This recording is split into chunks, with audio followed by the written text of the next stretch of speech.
The latest news, national issues, the political scene, and conversations with prominent personalities. All these firsthand at the forefront.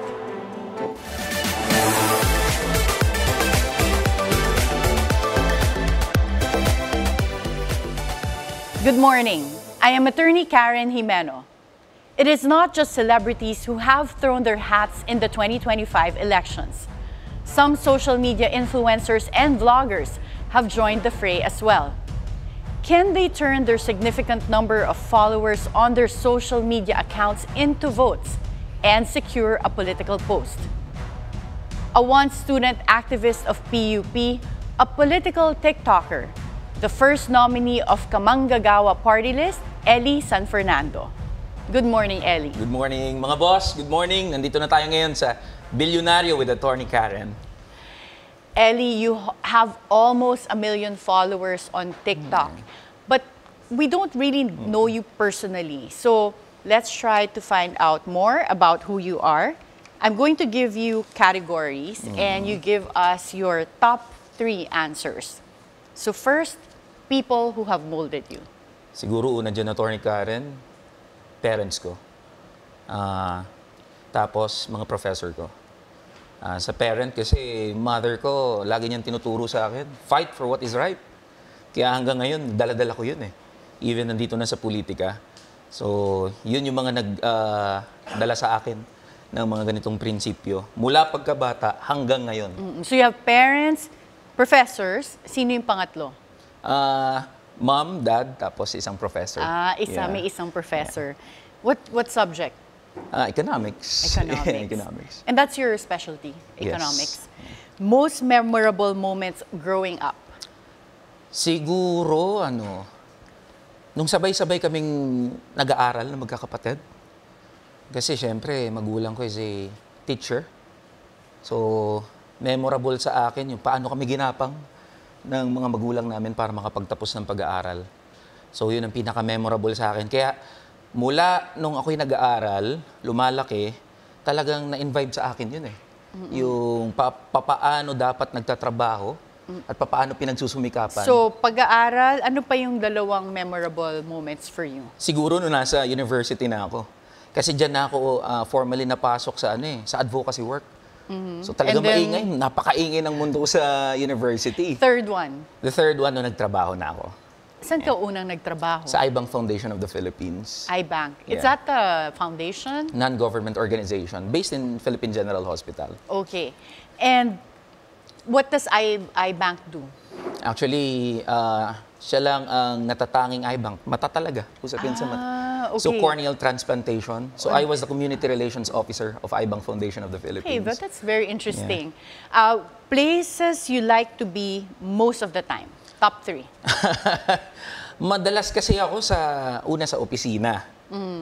Pangalawa, sa mga union, kung nasaan yung mga kasamahan namin ng mga unionista, mga manggagawa. Tapos pangatlo, kasi sa sobrang busy, sa dami ng ginagawa, sa kwarto, para magpahinga. Para matulog naman. Para matulog. Hobbies and pastime. Hobbies and pastime, nabibilang ba na hobby tong ginagawa sa online, sa social media? Yes, it's a hobby. Oo. So, yan, sa social media. Second, reading. I read a lot of books and I read a lot of current affairs. Okay, that's a good thing for the children to follow, yes, no? Kasi marami ng screen time masyado. Yeah. So good at reading. And then, third hobby. Third hobby, I do watch movies and films, theater plays. Theater plays. Okay, that's good to see for a 20s, someone in your 20s. And most viral vlogs. Most viral vlog ko? The first was when I challenged the National Economic Development Authority about their 64 pesos food poverty threshold. So, challenge ko sila, 21 pesos per meal challenge yun eh. So, that garnered around more than 11 million views on TikTok. Tapos second, when I challenged Senator Cheese Escudero, doon sa gusto niyang bawasan yung holidays. So, how did you challenge Senate President Cheese? Sinabi ko sa kanya na bakit mo gusto mong pakialaman yung holidays? Ba't gusto mong bawasan? If you want workers to be productive, you don't talk about holidays. You address the issues para maging productive ang mga manggagawa. And right after I posted that, Heart Evangelista answered me. Nag-comment siya mismo. So, nagkaroon ng traction regarding that video. Okay, and the third? Third, siguro, yung mga content ko about provincial rate, yung mga workers' issues. So, nagpumapalo yan ng million views eh. Okay, so you really focus a lot on workers' rights. Yes. And the organizations that nurtured your pro-labor advocacies. Unang-una dyan, yung National Federation of Labor. Because I'm currently the Vice President, National Vice President of National Federation of Labor. Second would be my university-based organization when I was in PUP. Which is what PUP organization? Speak. PUP Speak. Okay, and then the third? And then the third one, I think that would be my political party, my political organization right now. Which is the Kamanggagawa. Yes, Kamanggagawa. And what are the things that you hate most about politics? Top 3. Grabe. Our politics ngayon sa bansa natin, defined siya ng pera. Sobrang laki. Sobrang laki ng impluwensya ng pera.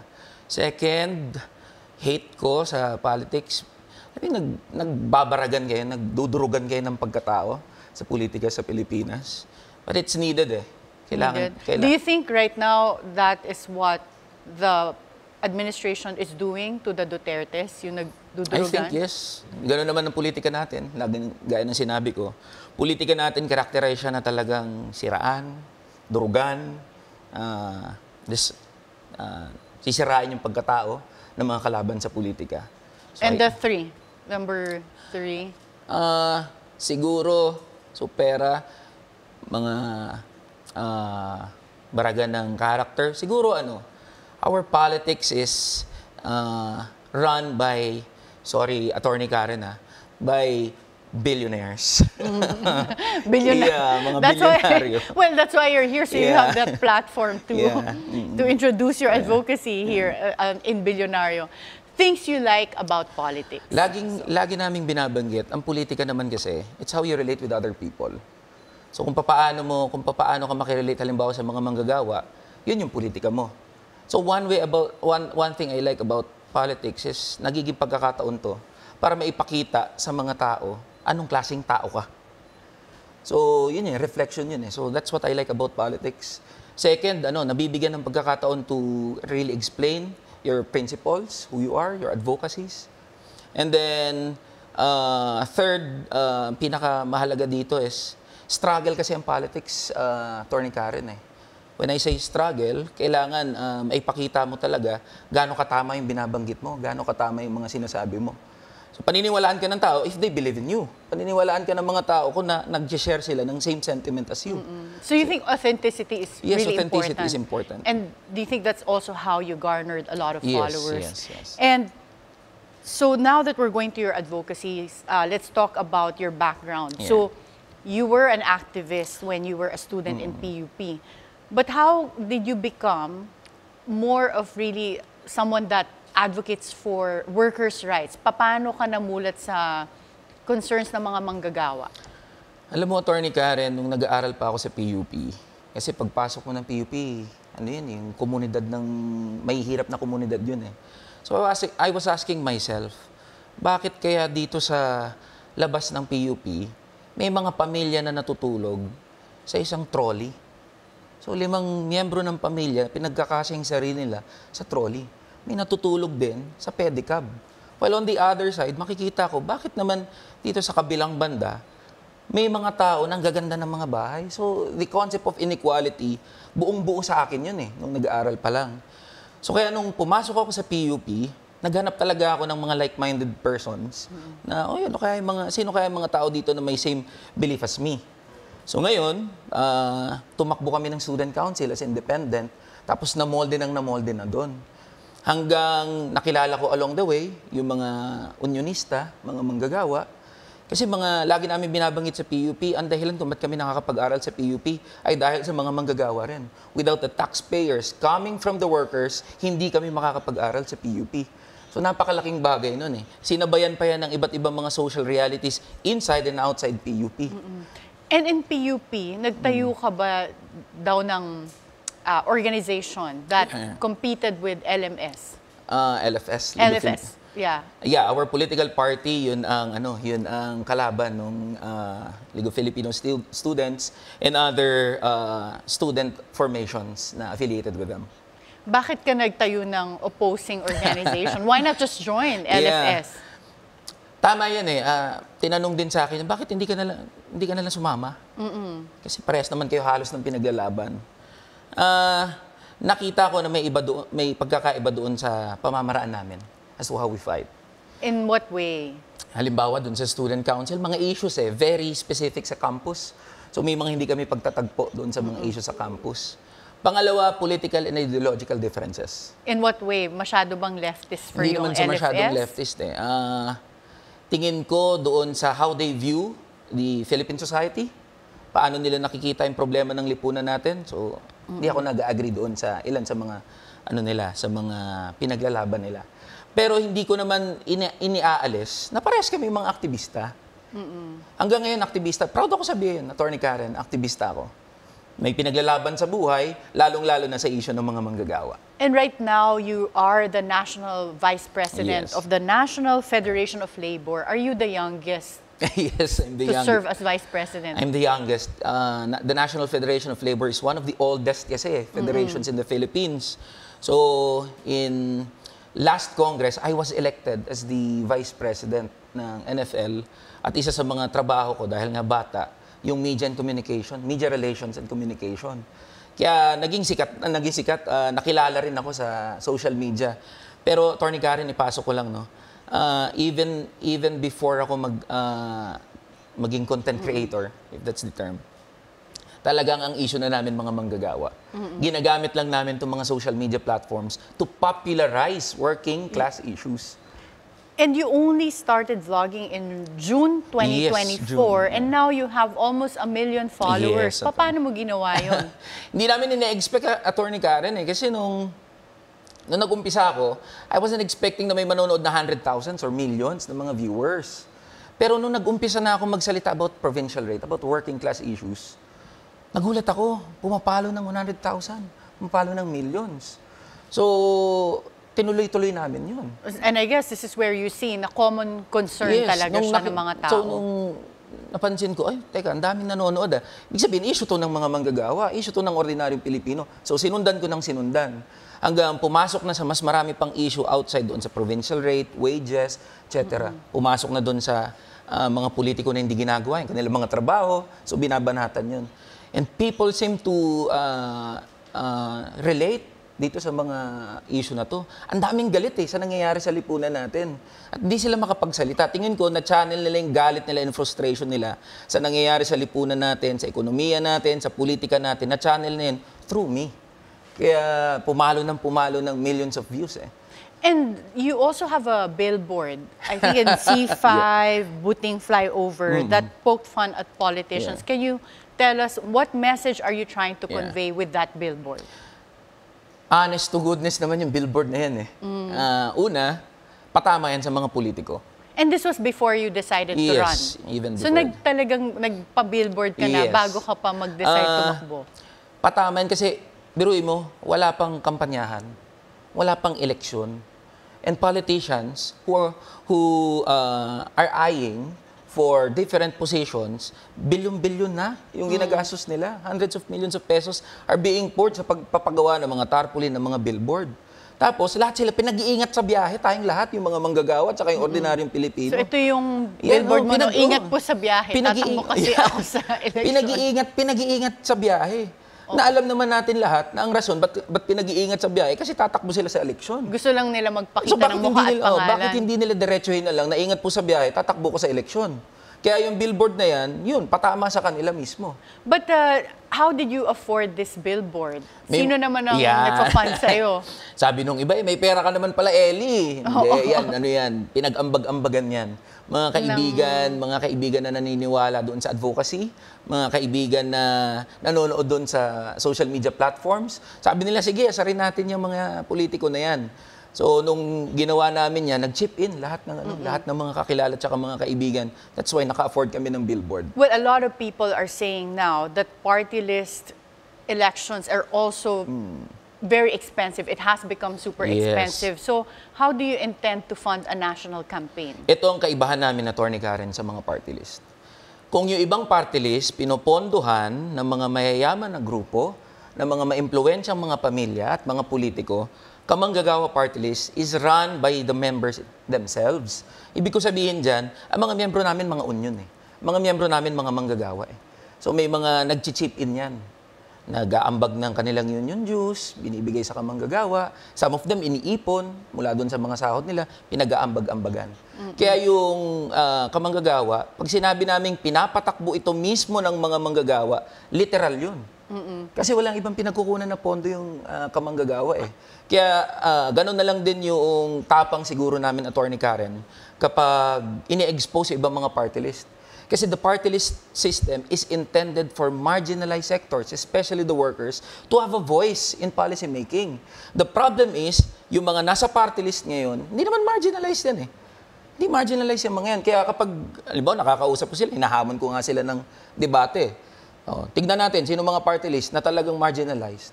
Karamihan ng party list, there are 154 party lists now running for 2025.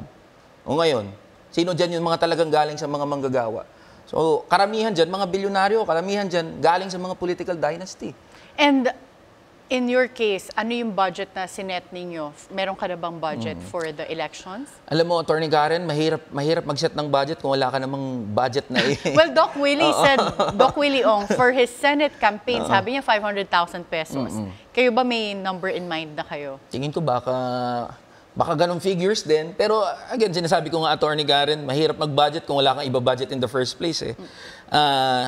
Kung ano lang yung dumating at ano yung maiambag ng mga workers, ng mga union, ng mga manggagawa, yun, pinagkakasya namin kung ano. Well, Ellie, what I can see in you is that you're really an activist from the start. Meaning, you know, you're genuine. So, how do you intend not to become a typical trapo politician? Should you make it? Iyan.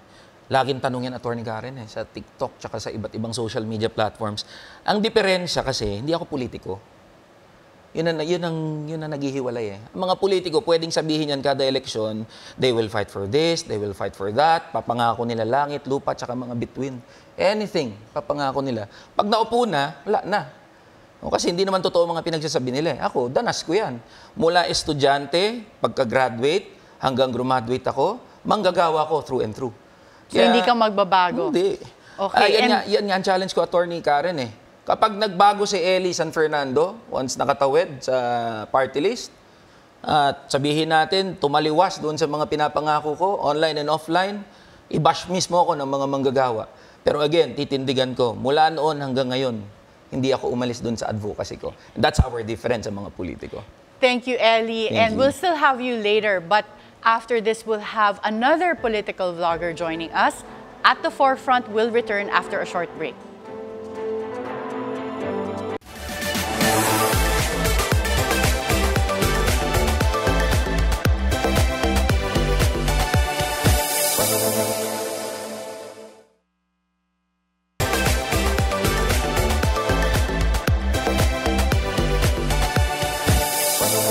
Welcome back at the Forefront.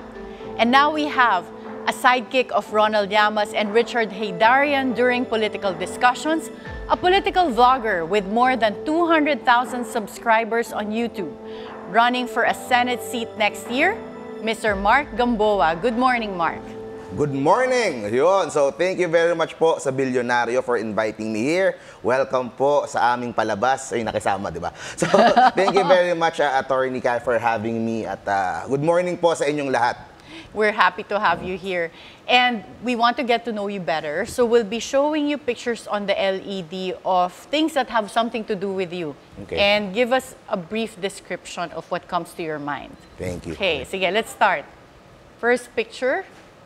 Oh. Sabi ko kanina, dapat parang unfair naman na tawagin kang sidekick, pero you always do commentaries. Yes, meron po kaming Project Pilipinas, RRM, Ronald, Richard, tsaka Mark. Kami pong tatlo, magkakasama kami sa podcast, sa aming YouTube show. Sobrang grateful po ako na sinama ako ni Richard tsaka ni Sir Ronald doon sa show nila. At Kasi we get to talk about lahat ng mga important na issues. Tapos I get to learn so much from them. And we get to interview senators and top leaders and top influencers. Kaya yung buong experience po. And siguro sa akin,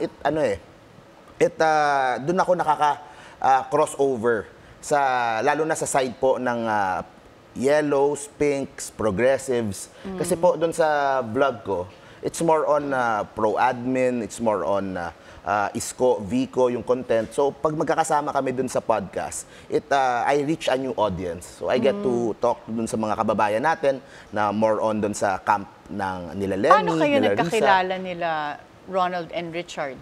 I met Richard a few years ago. I invited him dun sa vlog ko. And he would always say this, I was the one who convinced him to start a vlog, to go to social media. I was telling him at that time, Tol, yung sa side ng DDS, ng mga Maka Duterte, Maka Marcos, they are all over YouTube, they are all over social media.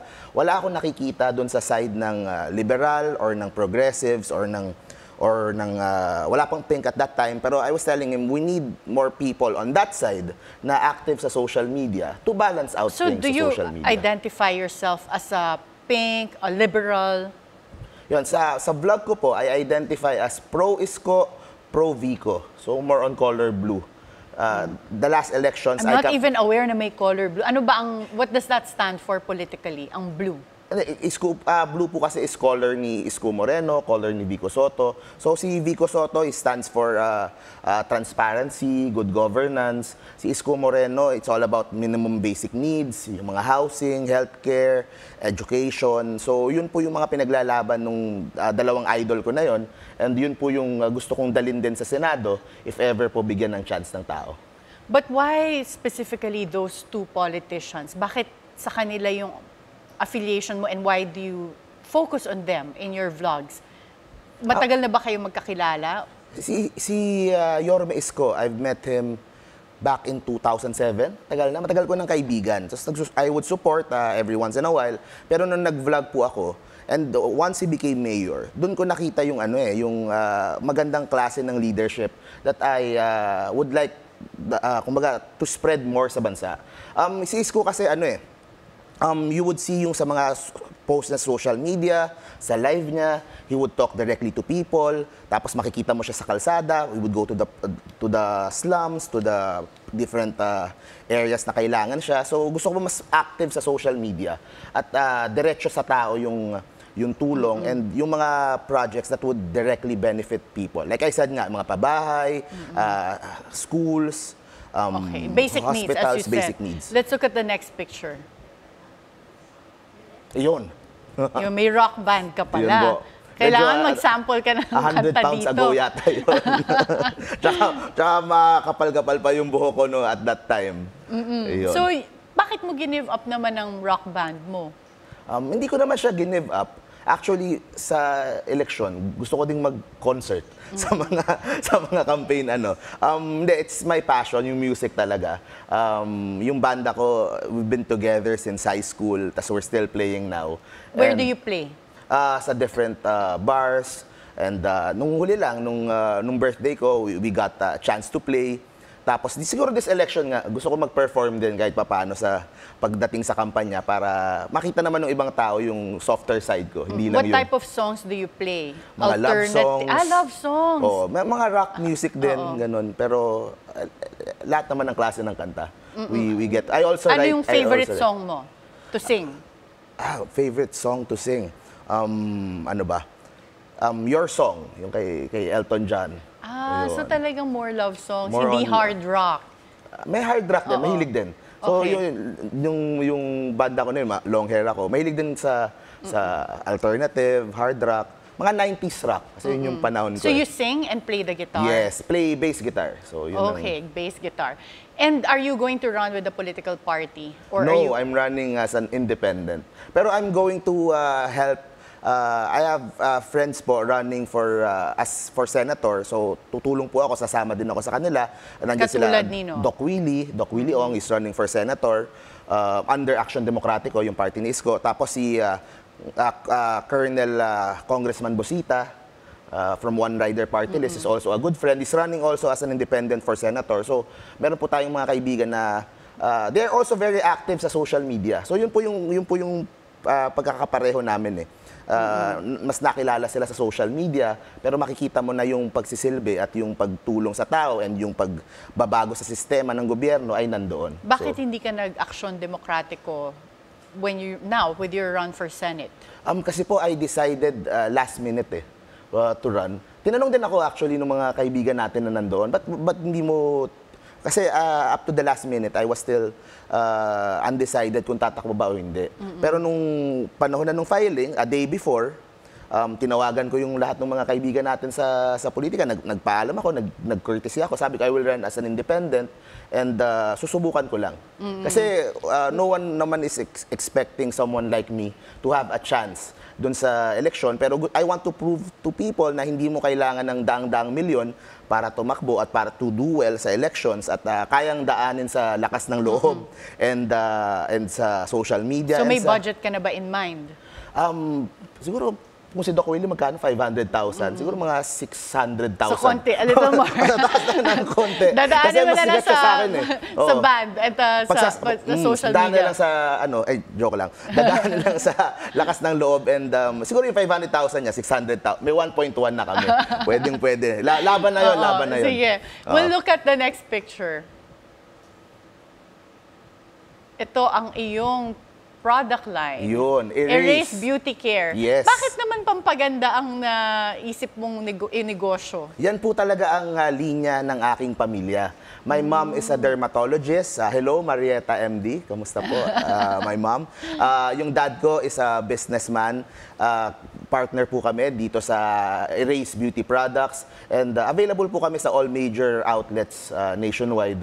So, yung... Ginagamit mo ba yung sarili yung mga products? Of course, syempre. Libre. So, effective ba? Pero, para masabihan ko yung asawa ko na i-try.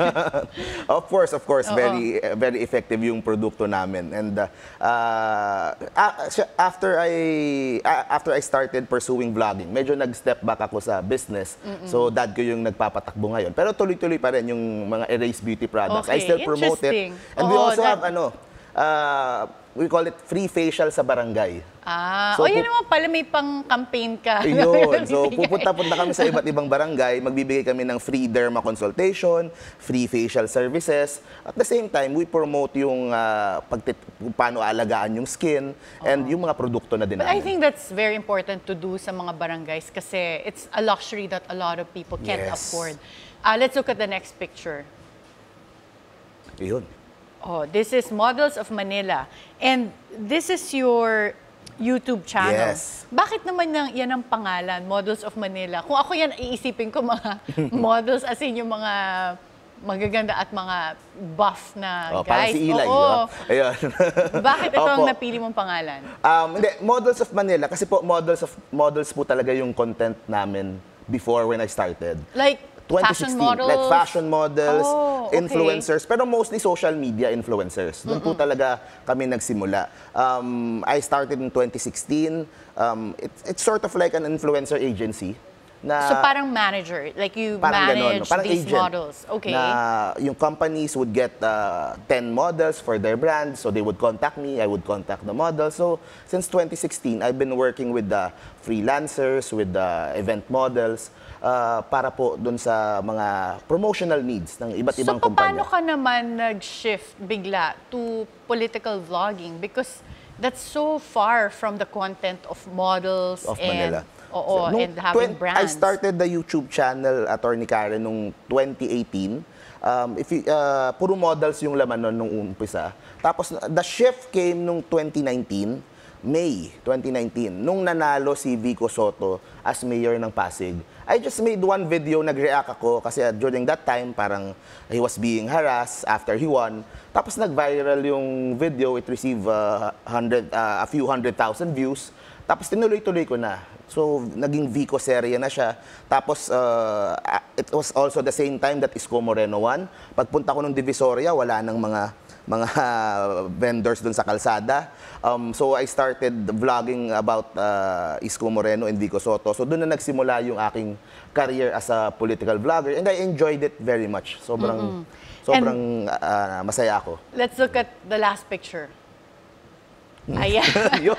Tatay! May hawig nga kasi Ay, sinama tatay. nila dito dahil daw napapagkamalang kami isang anak ni Harry Roque. Ayan. So, natatanong ka ba talaga? Nag-meet na ba kayo in person ni Yes Attorney po. Harry? Attorney Karen, pwede po ba akong could I send a message to Harry Of Roque? course, Ayan. yes.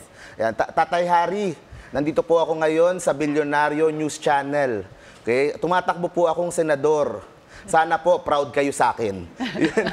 Yun lang po yung gusto kong sabihin. Kung nasan man kayo ngayon, sana po proud kayo sa akin. Okay? Hindi man po kayo nakatakbo, senador, this time, ako po ang tatakbo. At dala-dala ko po kayo sa aking puso. So, nag-meet na talaga kayo in Yes. person? Ang story niyan, kasi during the last election cycle, it was the time na spokesperson siya ni PRRD. I was with Isko Moreno. Nag-aaway na si Yorme nun tsaka si PRRD. During that time, nagpaparinigan na. Tapos, I was on the side of Isko. Tapos, inaasar ako ng mga viewers ko na, uy, kamukha mo si Harry Roque, kamukha mo si Harry Roque. Tapos, I would play around with them. Sabi ko, hindi, tatay ko talaga yan eh. Hindi, biological dad ko talaga yan. Tapos, someone nagpinutol, nilagay sa TikTok, nag-viral, sumabog.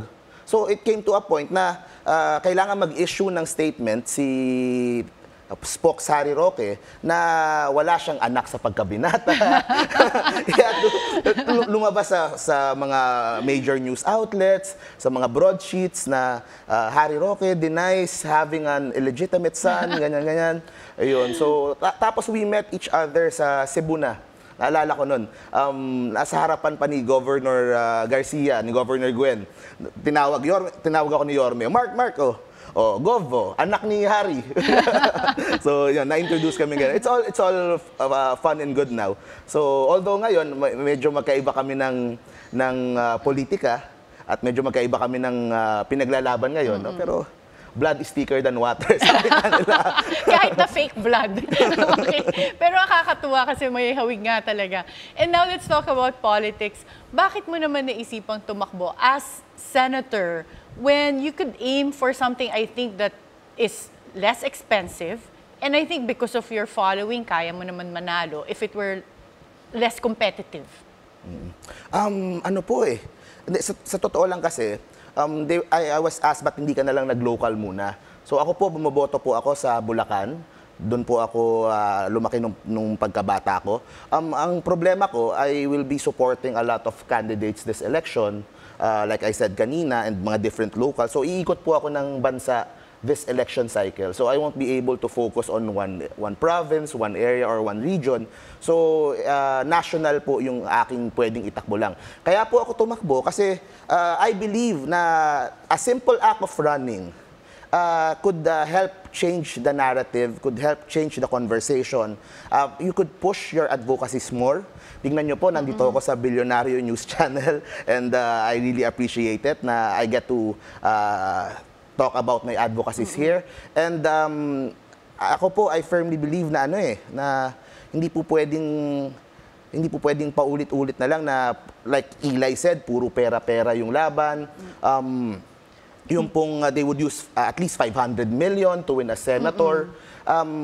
Sa totoo lang po, gusto ko sabihin din maraming mas deserving sa akin maging senador. Ang problema, hindi po sila tumatakbo. Kasi for whatever reason, maraming mambabash sa kanila, sasabihin wala ka naman tsansang manalo, or iniisip nila kailangan mo ng 500 million pesos just to win. So gusto ko pong baguhin yung conversation, baguhin yung politika, just with a simple act of running. For example, But what do you stand for? Like what advocacies do you push for? Yun. So, for example po, for election reform, marami po tayong gustong baguhin. Ito po, napakasimple lang. Gusto ko lang din ibigay yung example na to. Nag-file po kami first week of October. Ang election period is Feb. Pero ngayon po, mula October hanggang January, daang-daang milyon ang nagagastos para sa TV commercials ng ibang senatorial candidates. which I believe is an unfair advantage for them. Wala pa namang election period eh. Bakit sila pinapayagang mag-television commercial? Paano naman yung mga katulad namin at yung mga ibang mga tumatakbo na deserving naman maging senador pero walang budget pang TV commercial. Dapat po sana yung mga TV commercials kung papayagan naman sa election period na. Yung mga simple changes po I na think ganun. Chairman George also discussed this with us, and it seems that he said that it was part of the law and it does give an undue advantage, but it does require an amendment of the law. Yes, yun po. Yun po yung isang example na sa akin kung hindi mapigilan yung mga television commercials during this time, sana bigyan ng tsansa din yung mga iba naman na wala masyadong budget na mas bigyan ng airtime at mas bigyan ng... You're a pro-admin blogger, as you said earlier. Yes po. Does that mean you also post vlogs na in favor of PBBM Yes and po, this sinusuportahan administration? po natin yung mga magagandang projects ng PBBM, yung pong kanyang foreign policy, yung kanyang stand sa West Philippine Sea, yung pong kanyang stand laban sa mga pogo. So is your support or your pro-vlogging for this administration aimed at the president himself or just his programs? Pareho na din po. Pareho na din. I didn't support the president the last election. Yeah, because you're very close to Isko. Yeah, I supported Isko during the last campaign. Pero siya po yung nanalo, the majority chose him. So suportahan po natin yung mga magagandang programa. Of course, pag merong mga kalokohang ginagawa, i-reveal din naman po natin at would stand against it din. Pero yung mga magaganda pong proyekto, gusto ko pong suportahan. So if you get elected, you said that you plan to put a 24/7 fake news office in the Yes, Philippines. Is this aimed at the typical traditional media or also against social media platforms? Hindi po sa traditional media kasi po sa traditional media, you're kumbaga meron kang you're responsible naman for whatever you post eh. Yeah, and there's a lot of vetting. Yeah, and and pwedeng habulin eh. Kung merong nasabi na libelous, pwedeng sampahan ng demanda or pwedeng and I also want to decriminalize cyber libel, by the way. Pero yung fake news office po is aimed towards yung mga naglalabas ng smear campaign against certain individuals, so more social media. More social media po talaga. Kasi po ang problema sa TikTok, sa Facebook, lalo na po yung pagpasok ng AI, ang dami pong lumalabas ng mga AI na mga fake surveys, fake ganito, fake na sinabi ni ganitong tao, fake na namatay si ganitong politiko or artista.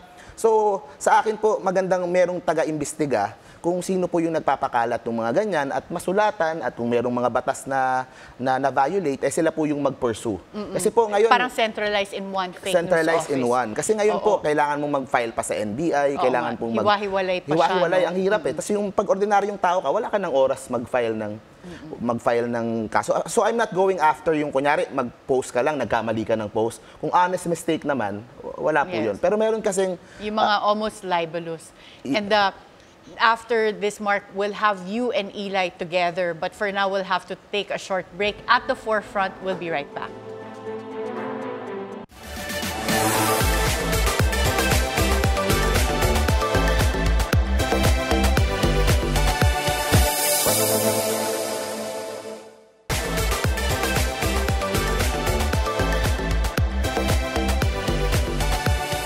Welcome back at the Forefront. And we still have with us Ellie San Fernando and Mark Gamboa, both running in the 2025 elections.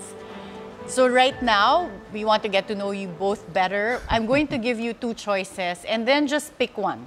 Okay? No need to explain. Indoors or outdoors? Outdoor. Indoor. Tagal nag-isip ah. Sinugbang isda or inihaw na liempo? Liempo. Sinugbang isda. Magkaiba ha, kayong dalawa. North Sabihin na Luzon gagaya or ko eh. South Luzon? Pwede bang parehas? Ginagamit mo pareho. What for you? What about for you, Mark? Central Luzon. Mall or Tiangge? Tiangge. Animal talaga ako. Malamig eh. Kailangan aircon. Motorbike or bicycle? Parehas din, attorney. Parehas hindi. Hindi pa Parehas ako hindi. marunong eh. Hindi pa ako So, hindi ka eh. marunong mag-bike. Opo eh. So, lakad na Hindi, lang. drive na lang. Drive na lang. YouTube or Facebook? Ako, Facebook ako, attorney.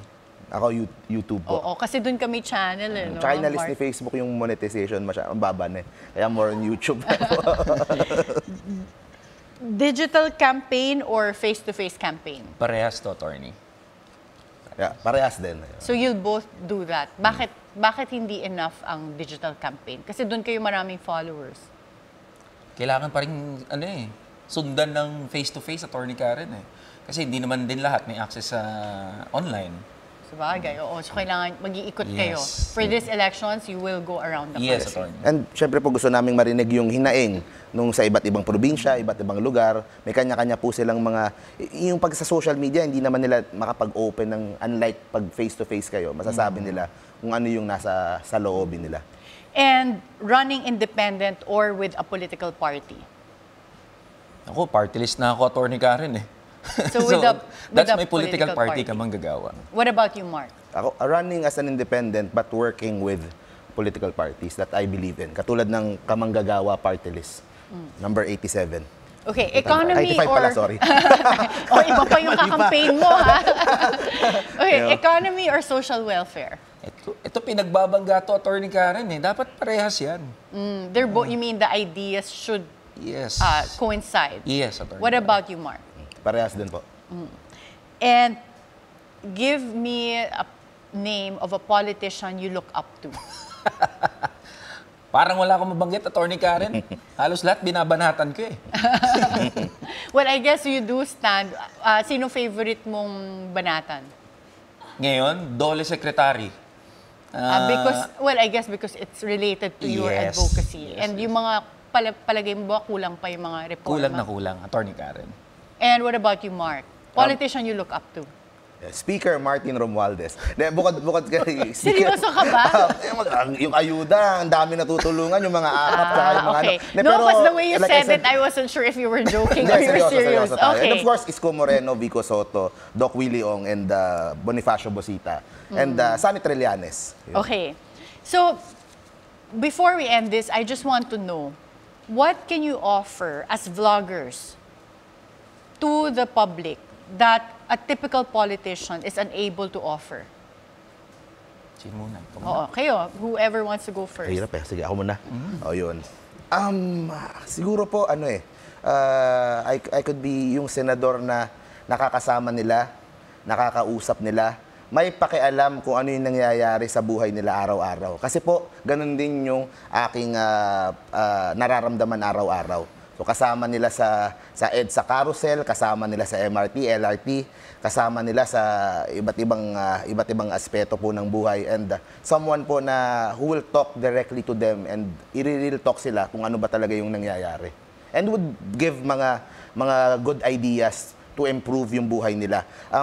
Last na lang po, ang tagline ko is payamanin ang Pilipino. So kung sakali pong ma-elect po tayo, araw-araw ang gagawin ko lang, mag-isip po ng paraan kung paano paparamihin yung pera nung pong mga kababayan po natin. At kasama na po dyan yung sa provincial rate na maipantay unti-unti sa NCR rate na pinaglalaban ni Ilay. So yun po yung sa akin, payamanin ang Pilipino. What about you, Ellie? Alam mo, attorney Karen, bago ako nag-social media, katulad ng binabanggit ko kanina, proud ako na sabihin, unionista at manggagawa ako eh. Ginagamit lang yung social media para mapopularize yung mga issue ng mga manggagawa. Kaya hindi ako against doon sa mga vlogger, sa mga content creator. No? In fact, nakikita ko yan na desente na pamumuhay.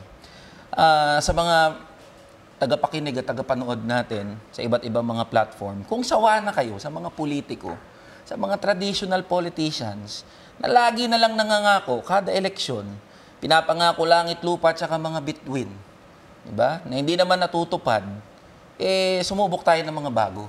At yung pagsubok natin sa mga bago, hindi lang simpleng pagpili. Dapat piliin natin yung alam yung buhay natin ng mga manggagawa. Alam paano kumita ng minimum wage, alam paano pagkasahin yung kanilang sahod sa isang buong araw, alam yung hirap ng buhay ng isang manggagawa. Ito yung binabanggit ko. Hindi ako politiko, hindi po ako politiko. Ako ay manggagawa noon hanggang ngayon. Kaya wala akong ibang dadalhin sa loob ng Kongreso kundi issue ng mga manggagawa. Basta pagdating sa provincial rate, usapin ang sahod, usapin ang karapatan ng mga manggagawa. Sabi ko nga sa mga platforms ko, yayariin ko yung mga nandyan sa Kongreso pagdating sa usapin ng mga manggagawa. Okay, thank you so much, Ellie and Mark. It was really a pleasure getting to know you both. Thank And you, good Attorney. luck in the 2025 elections. Thank you, Attorney Karen. Getting followers for vlogging may be easier for content creators since one viral post can turn them into an instant social media sensation. But turning these followers into votes is another story. We'll see how well they fare in the 2025 elections. Be timely informed, be insightful of the news. Always stay at the forefront. Join us again tomorrow for meaningful conversations that would help you form an objective personal opinion. This is Attorney Karen Jimeno. Thank you for spending your hour with us.